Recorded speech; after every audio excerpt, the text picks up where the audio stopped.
There you go. Yep, we're underway. We got a robot telling us where to go. Go right on the roundabout. Thank you. Third exit.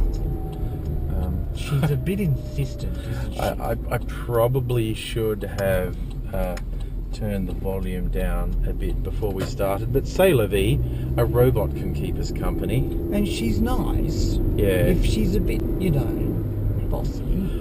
I always feel like, I mean, okay, it's pre-recorded or it's, in this case, computer-generated, but I always feel like they start to get a tone if you don't follow their directions. They do.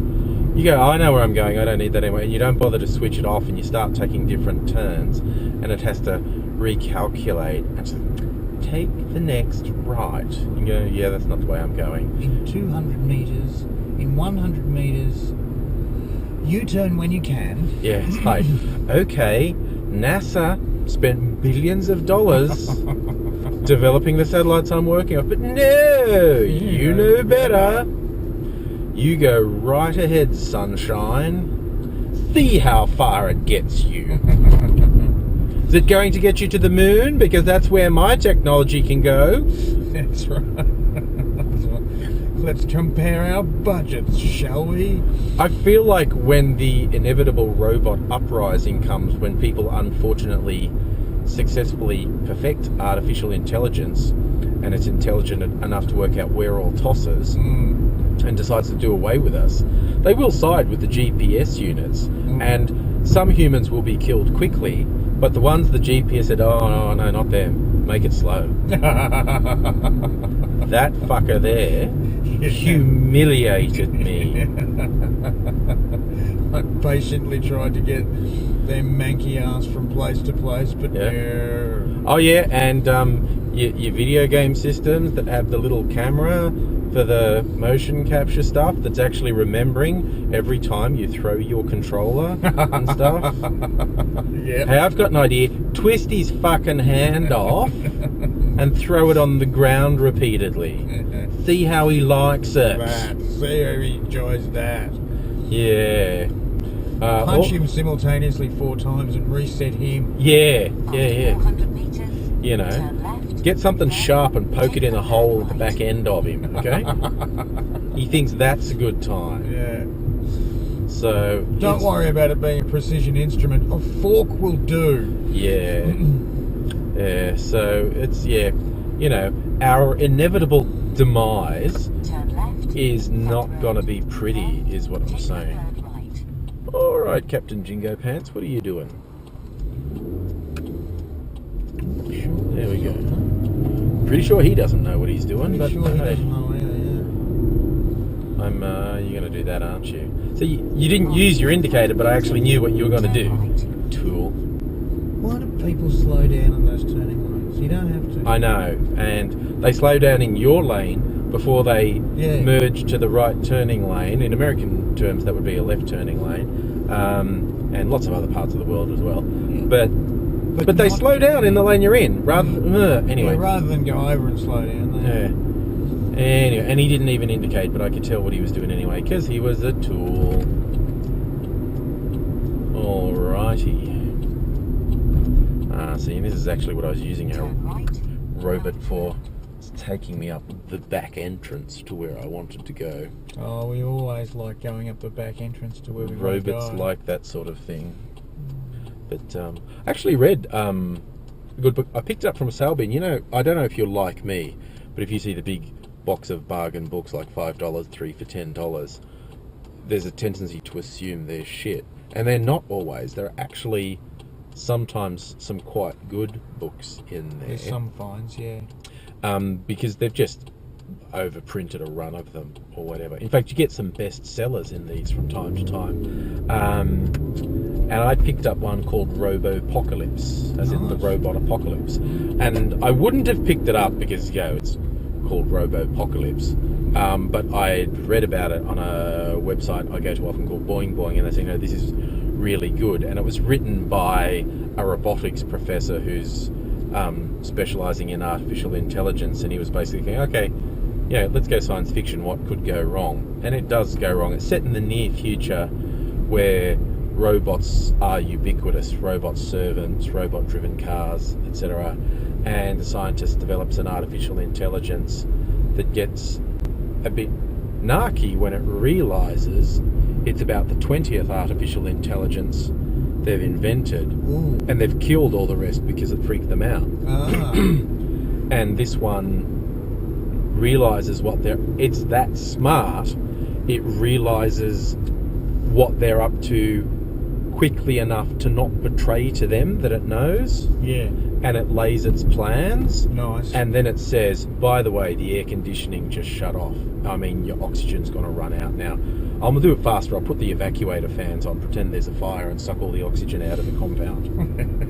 Fuck you guys, is what he says. Fuck you. And it's really quite good. And it is going to be made into a film by Steven Spielberg. He optioned the rights quite a while ago, and apparently the development of the script has been quite difficult.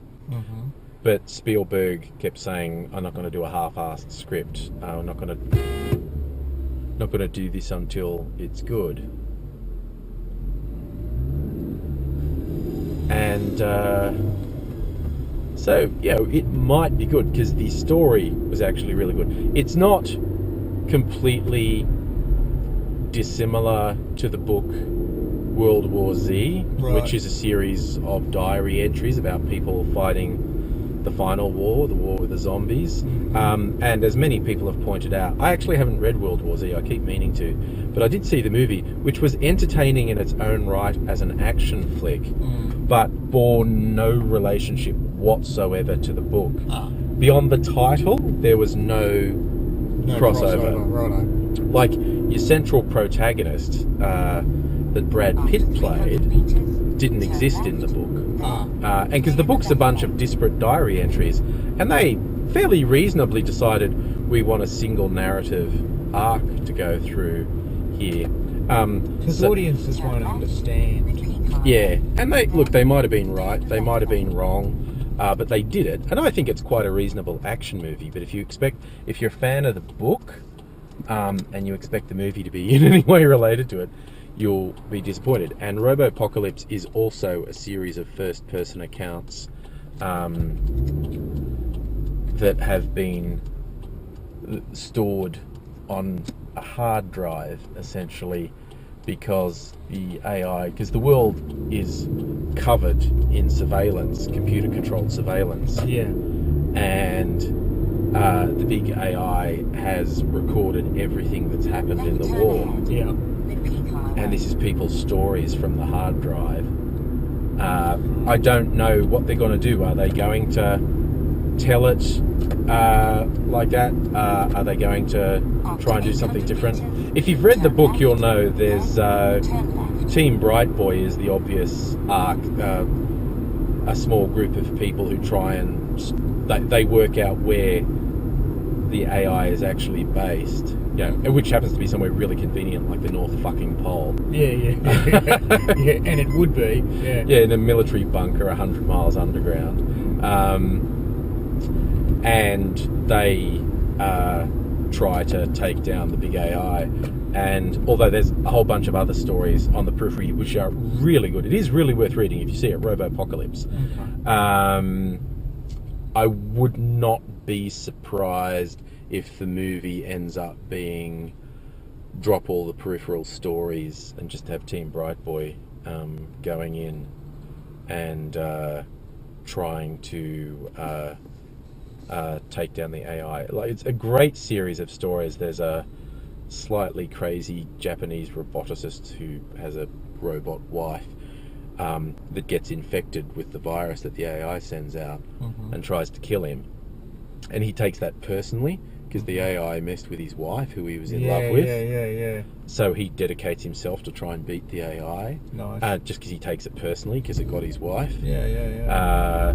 And there's all sorts of other characters in there dealing with the robot war in various ways, including a couple of... AT's trying to catch the camera there because we're going over some speed bumps, and it hasn't fallen on us this time, but a speed bump would be likely to do it. Here we go, another speed bump. No, we're all good. Yes, we have reached our destination. Thank you. Thank you, Mrs. Robot Lady. Yeah, who's thus far being nice to us. But yeah, there's also some robots who choose to fight on the human side because the AI has possibly outthought itself, and some robots that were activated after the war started were self-determining, and the AI thought that meant they would be on its side. Not necessarily. But they're self-determining, and they actually look at the circumstance and decide to fight alongside the humans to try and take down the AI. I think they call themselves Team Freeborn, as in I'm a freeborn robot. Yeah. I'm not subservient to humans, I'm not subservient to the AI, I'm making my own decisions. And we're fighting for the little guy. Yeah, but yeah, because the humans are up shit fucking creek when a ubiquitous robotic and surveilled world turns on them. The humans are up shit creek really quickly.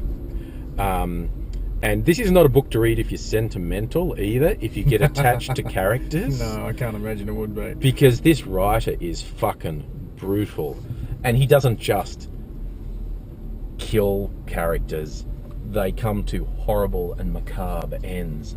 And it's like, oh, that was unpleasant. that was all kinds of not good right there. Possibly even uncalled for. Yeah. Oh, really? Oh, the robot did that to them. Okay. Oh, okay.